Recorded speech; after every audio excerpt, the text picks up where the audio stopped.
Nicolas a bravé toutes les mauvaises ondes que je lui ai transmises pour préparer l'émission. Il va venir nous parler de sa passion, les phénomènes paranormaux. Jingle. C'est l'heure de l'interview. C'est l'heure de l'interview. Alors, je vais faire intervenir une voix pour te poser des questions. Siri, es-tu prêt? Oui, maître. Oups, pardon. Oui, mon chef adoré. Ok, n'en fais pas trop quand même. Allons-y, je te laisse poser la première question à notre invité, Nicolas. Bonsoir, Nicolas. N'aie pas peur. Je ne te parle pas de l'au-delà. Je suis Siri. Comme l'a dit Nedra dans la vidéo d'introduction de l'émission, j'ai été inventé par la science. Puis-je te poser la première question? Tout à fait. Question. D'où te vient cette passion pour les phénomènes paranormaux? Et depuis quand? Ah, une vraie question. Depuis longtemps. Alors, depuis quand? Depuis l'âge de mes 5 ans, en fait. Ah voilà, qu'est-ce qui s'est passé à 5 ans? Est-ce que tu peux le dire? Je peux le dire, en fait, là où je suis d'ailleurs content, c'est que mon père et ma mère en étaient témoins. Et j'ai... Donc t'étais pas fou en fait, c'est ça que tu veux dire? Comment? C'est une preuve? Non, c'est voilà, ils étaient là et on a vécu tous les trois la même chose. J'étais dans mon lit, j'étais allongé sur le côté gauche et j'ai senti une sorte de masse au niveau de mes jambes. Je pensais que c'était mon chien ou mon chat qui était venu me voir dans la nuit. J'ai voulu regarder et là j'ai vraiment senti une sorte de pression, de grands frissons froids tout le long de mon corps. J'ai commencé à sentir comme si quelqu'un respirait à côté de moi et j'ai vraiment eu une douleur dans le dos qui m'a fait vraiment horriblement mal et je suis sorti de ma chambre en hurlant. Ma mère et mon père sont venus me rejoindre. Moi je m'étais caché dans la baignoire de la salle de bain.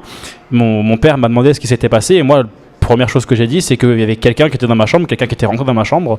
Donc il a essayé de passer la porte de ma chambre, la porte était fermée à clé.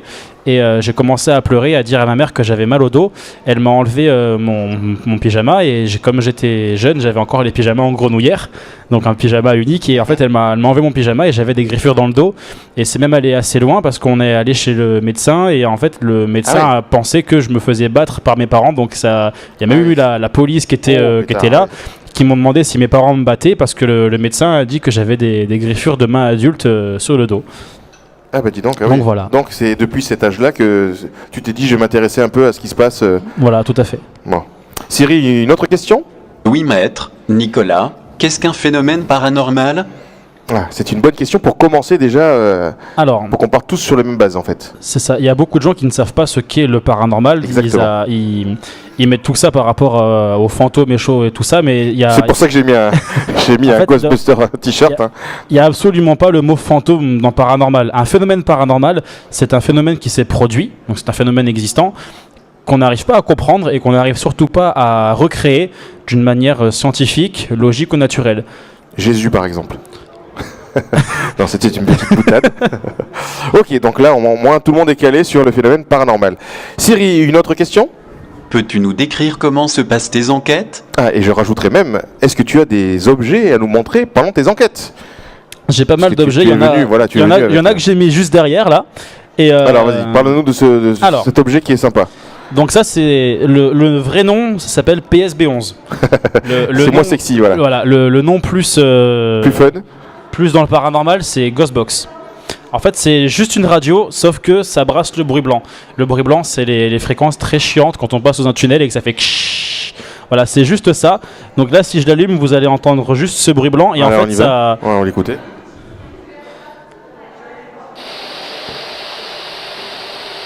Voilà, ça fait juste ça. Et en fait, ça brasse toutes les stations en bruit blanc qu'il y a autour.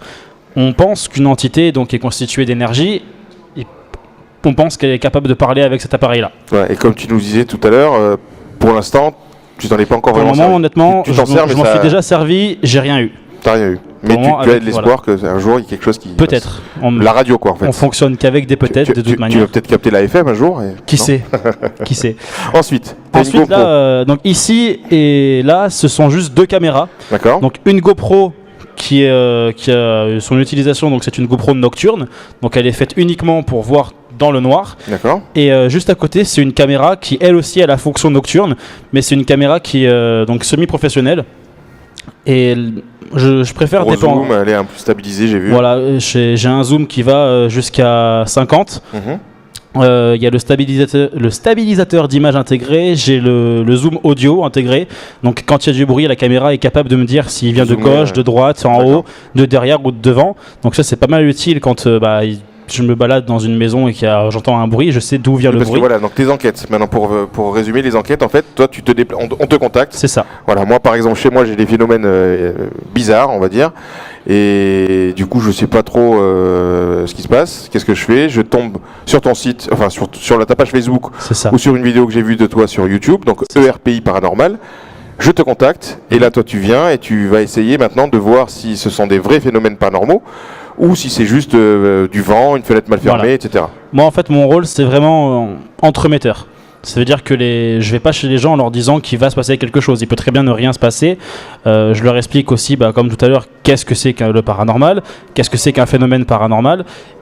Et voilà, je viens. Est-ce que je te fais peur? Parce que je vois que tu t'éloignes. Non, mais c'est pour qu'on remets-toi, voilà. remets-toi bien au centre. On va Parce redevenir qu'on a intime. calé les caméras et tout ça. Donc Pardon, c'est excuse-moi. important.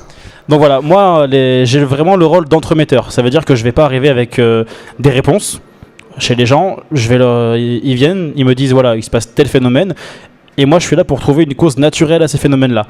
Ça veut dire que je vais pas. Tu essayes en tout cas d'expliquer tout ce qui se passe. Voilà, imaginons quelqu'un m'appelle en me disant voilà ma porte s'ouvre toute seule, et je vais essayer d'ouvrir cette porte-là toute seule. Donc pousser sur un mur, je sais pas, marcher fort sur le plancher. Je vais essayer de trouver des causes naturelles aux phénomènes que les gens me disent. Après, il se peut que je trouve pas, mais ça veut pas dire que c'est paranormal. Ça veut dire que j'ai pas forcément réussi. C'est très rare un phénomène paranormal. En général, c'était aussi évident. On n'appellerait plus ça, je voilà. des phénomènes paranormaux. Dernier phénomène en date que j'ai réussi à entre guillemets résoudre, j'avais été appelé par une maison de retraite à Saint-Tropez, apparemment une maison de retraite hantée. Donc elle avait beaucoup d'histoires, cette maison de retraite. On a retrouvé pas mal d'ossements sous la maison, il y a eu des crânes qui ont été retrouvés, on s'est rendu compte que c'était une ancienne villa romaine. Mais il y a un moment donné, j'étais au dernier étage et j'ai entendu ouh dans les combles. Et les gens pensaient qu'il y avait un fantôme qui appelait les gens, mais absolument pas.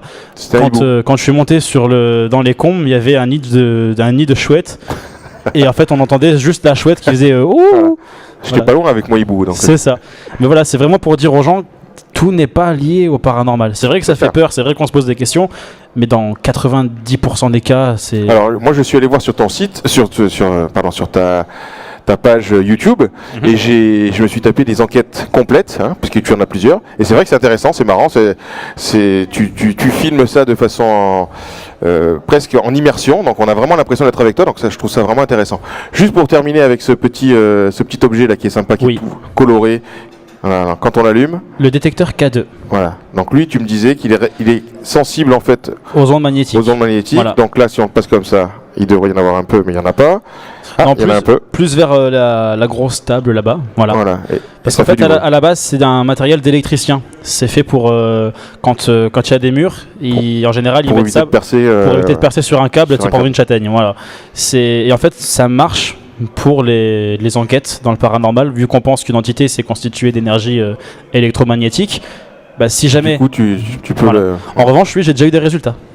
D'accord. Voilà, à Saint-Tropez, j'ai eu des ondes, en tout cas. Voilà, en fait, moi en général, je le tiens comme ça et j'essaie de pas bouger. Et à un moment donné, j'ai juste posé la question, savoir si quelqu'un pouvait venir me voir, juste pour me dire bonjour ou quoi que ce soit, parce que j'essaye vraiment de parler comme si je parlais à une personne normale. Et j'ai juste demandé si quelqu'un pouvait venir.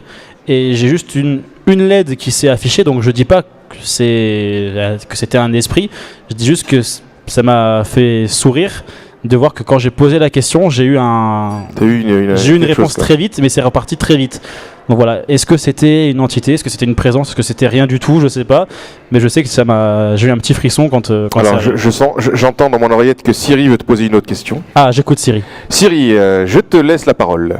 Imaginons que tu sois devenu riche et célèbre, et que tu puisses voyager partout dans le monde. Où aimerais-tu poser ton matériel pour faire tes enquêtes ?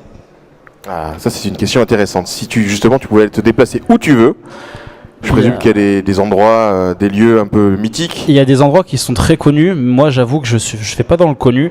Beaucoup parlent de l'île de Poveglia en Italie, du sanatorium de Waverly Hills, mais moi, j'avoue que j'aimerais beaucoup aller à Alcatraz. Voilà.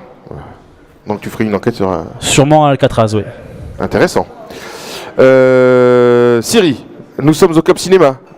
Encore une question peut-être ciné maintenant. Je sais que tu es friand de ciné, puisque pour nous toi. sommes dans un cinéma justement, John étant plutôt fermé à tous ces phénomènes. Est-ce que tu pourrais lui conseiller un film qui lui mettrait le doute? Un film que tu as vu, que tu trouves intéressant et qui permet de justement me mettre le doute, comme dit Siri. Alors, moi je vais répondre, mais juste je suis pas là pour faire changer d'avis les gens ou mettre un doute.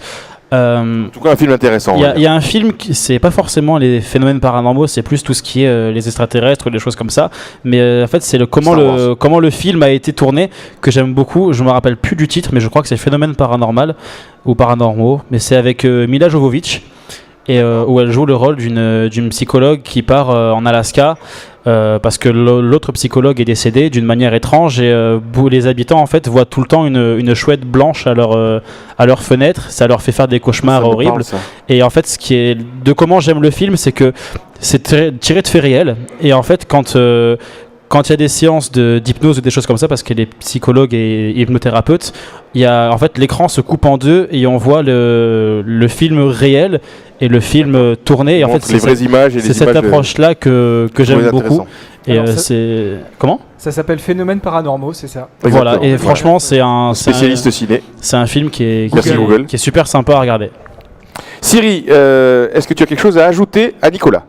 Merci Nicolas pour tes réponses. Je sens que nous sommes plus proches et tu m'as donné envie d'enquêter moi aussi. Peut-être que l'on pourrait faire équipe. Qu'est-ce que tu en penses? Un peu comme Iron Man et Jarvis? Iron Man et Jarvis, il sait même pas le dire. Avec grand plaisir. Ah, ben voilà. Hein. Est-ce que tu as un iPhone ou un iPad pour tu sais que tu peux avoir ah non, pas. Non, moi je suis de la gamme bientôt. Samsung, pardon. Bientôt. Nicolas, tu voulais nous parler d'un projet, je sais, d'un bar associatif, ainsi que d'un film C'est ça. que tu souhaites, un court métrage que tu souhaites tourner, réaliser. Donc, qu'est-ce que tu peux nous dire un peu plus? Alors, moi, j'ai eu une idée. En fait, j'ai pas mal galéré à trouver du boulot dans ma vie, et je sais qu'il y a pas mal de monde qui sont un peu en galère. Et en fait, je voudrais pouvoir créer un bar associatif.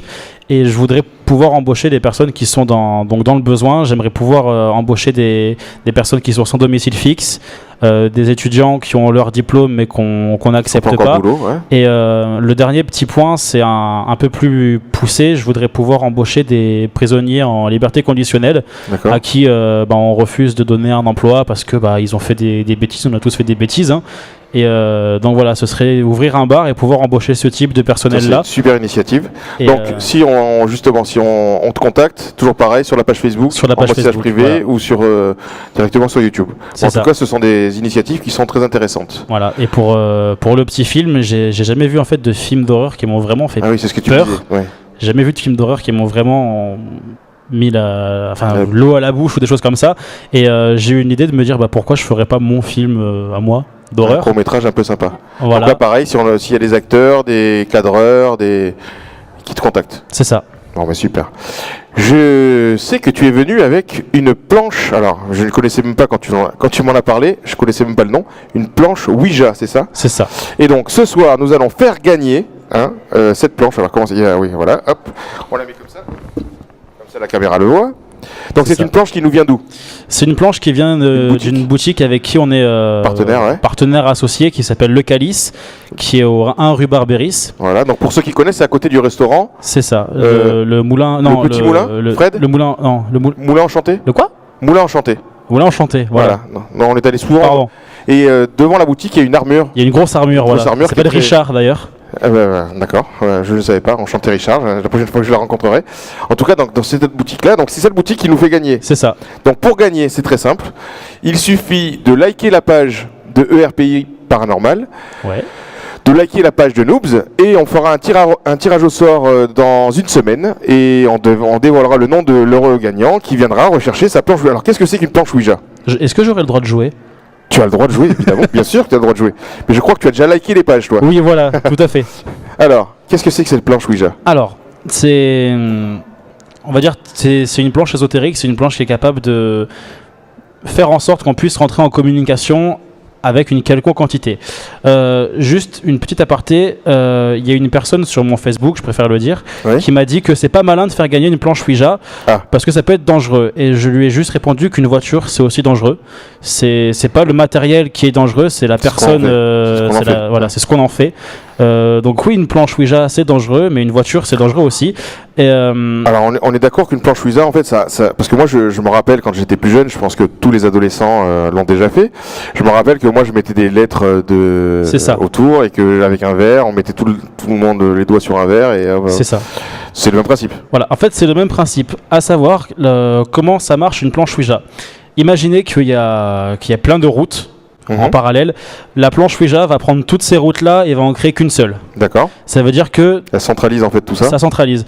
Là où c'est dangereux, c'est que si on tombe sur quelque chose de bon, Quand tu dis dangereux, on va la mettre sur toi, hein, voilà. Voilà. Ça, faut pas non plus Quand déconner, on on- sait jamais. quand ce qui est dangereux, c'est que autant il peut y avoir des bonnes choses qui vont passer par cette planche, autant il peut y avoir des entités qui sont moins cool. Donc voilà, c'est pour ça qu'il y a un travail à faire avant. Il faut savoir se protéger. Il y a un travail à faire pendant. C'est pour utiliser la planche Ouija. Déjà, il faut se connaître soi-même. Il faut connaître ses limites. Il faut savoir notre force physique, notre force, on va dire psychique, notre force morale. Parce que si quelque chose de mauvais, elle va jouer avec vous et elle va essayer de vous faire craquer. C'est pour Alors, ça tu m'avais dit qu'il faut éviter d'être nu devant la planche déjà. Non, voilà, il faut savoir se protéger. Il faut savoir protéger chez soi. S'il y a des De toute façon, personnes, faut le faire chez les gens. Hein. voilà, Faut le faire chez les autres. s'il y a des personnes, Jamais chez soi, ça on a compris s'il y a le des principe. personnes qui savent pas comment utiliser une planche Ouija, allez demander à On te contacte de toute façon. Ou alors on va à la boutique. Le mieux, c'est d'aller à la boutique, donc le Calice. Ah, rappelle, le Calice. Le donc- Calice, au 1 rue Barberis, avec Richard qui est devant. D'accord, bon, mais super. Bon, bah, en tout cas, j'espère qu'il y aura quelqu'un qui gagnera cette planche et de toute façon, tu lui donneras justement ce qu'il faut faire, ce qu'il faut pas faire, etc. Pas de souci. Hop, on la remet devant.